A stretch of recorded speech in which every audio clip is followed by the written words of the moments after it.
As a YouTuber that's devoted his channel to talking about MMA and MMA fighters, it's no surprise that I love the UFC. But I think it's naive and maybe even undeniable that the UFC makes a lot of mistakes. I mean, let's be honest, there's tons of times where we criticize the UFC on the channel, as well as many times where we endorse them. And I know a lot of people think that they're going to do the best job, but today I'm going to be playing Dana White, I'm going to be playing president of the UFC, and I'm going to be telling you 5 changes I would instantly make to the UFC if I were the president. Now, before this video starts, I want to say that this excludes fighter pay or anything to do with that. So as much as I talk about usually bringing back sponsors or increasing fighter pay or something like that, or giving fighters healthcare, that will not be included in the video because these are supposed to be like more fun changes, just small changes that I would make. So I don't want to waste any more time. Let's get into this. All right, number 1 is a little bit of a simpler one, but it's the walkout. You know, we all hear that a lot of fighters are like, hey, can I get this rapper for my walkout? And the UFC is just like, no way. And I'm not even asking for so much. You know, sometimes I get long walkouts can be annoying, but the walkouts we remember are the Israel Adesanya walkout, where despite what you think of him coming out as the Undertaker was pretty cool, or Brian Ortega's walkout where him and his team came out with the Purge mask. And I just feel like you're so limited because first of all, the Venom gear, you know, even GSP would come out in his gi. You just don't have that anymore. And I think when you watch like an MMA promotion like one, their walkouts are very good. You come down an aisle, everyone's focused on you, kind of like what boxing does. You know, you see the Canelo Alvarez fights, he has like a whole mariachi band behind him with a huge screen that says Canelo Alvarez. You know, I wouldn't mind something like that, especially for the bigger fights, like a Conor McGregor walkout. Imagine that leading to the octagon. Now, obviously, this would be a pretty huge change to the UFC, so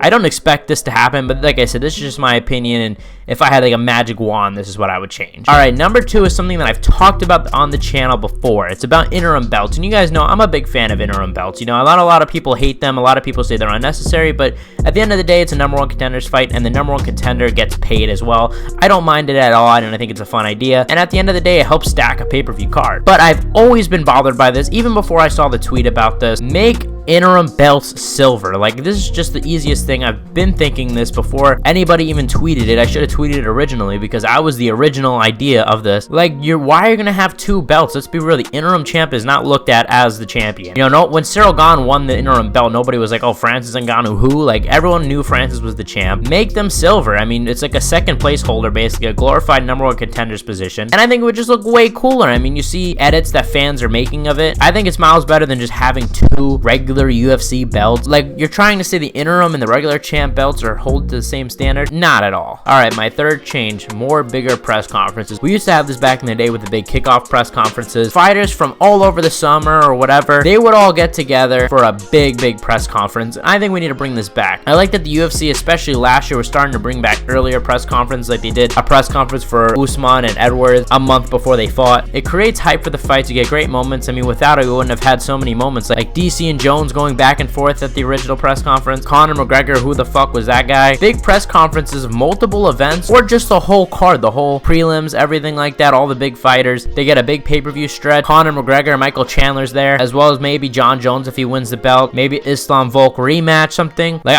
I'm literally in love with this idea as I'm talking about it. All right, next one is a little bit of a cop-out because I know I wasn't going to say anything about fighter pay or anything like that, but lower the pay-per-view price. The pay-per-view price, $80 is ridiculous. I have always been a fan of lower pay-per-view prices, not just because, you know, obviously I like money, but it's because, look, as a promotion, I think if you have a pay-per-view that's even $49 as the UFC, I think your pay-per-view prices may increase tens of thousands. You'd be surprised how much people are willing to pay. Like me personally, if I see a big pay-per-view that's pretty cheap, I'll support it because I want to support cheap pay-per-views, even if it's something that I wouldn't necessarily buy. Like the UFC, I'll basically buy whatever, and I get it's ESPN's fault, and if I were the president of the UFC, I know I couldn't really change this, but I just think if you're the UFC, selling even a $49.99 pay-per-view would increase it a lot, and if it was something like $29.99, I can imagine, I think a lot of the pay-per-views would get $1 million. I understand streaming would still be a thing, but I think a lot of people would want to support this. Maybe I'm completely wrong, but I think your revenue might even go up because of this. Like, I feel like that's what ESPN doesn't get. ESPN overcharges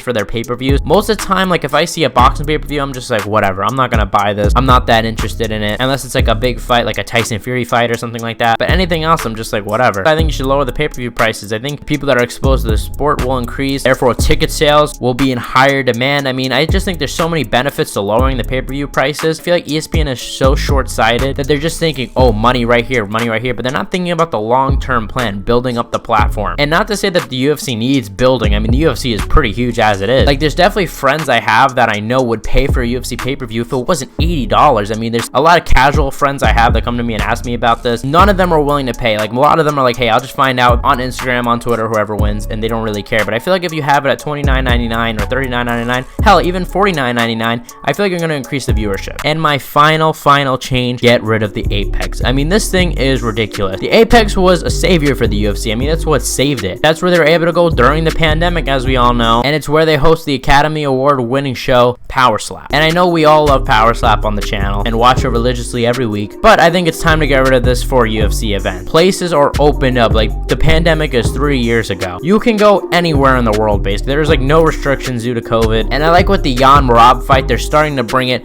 to smaller venues, and that's what I think you should do. You know, bring it to places like North Carolina, you know, small cities in these states that don't have so many people, or bring it to like a South Dakota, something like that, a Wyoming. You know, these small towns, it's still good, it's a better atmosphere. I think the fighters would rather have that. And I don't know, I just don't like the Apex so much, if I'm gonna be honest. It's just the look of it. I'm getting really sick of it, and the UFC usually stacks their cards a lot better. But I think it's time to move on from the Apex and bring this thing to other cities. But that's gonna conclude my video. Let me know your changes that you would make to the UFC. Let me know if you agree, disagree with any of my changes. I hope you guys enjoyed this video. Please leave a like if you did, and I'll see you guys in the next one.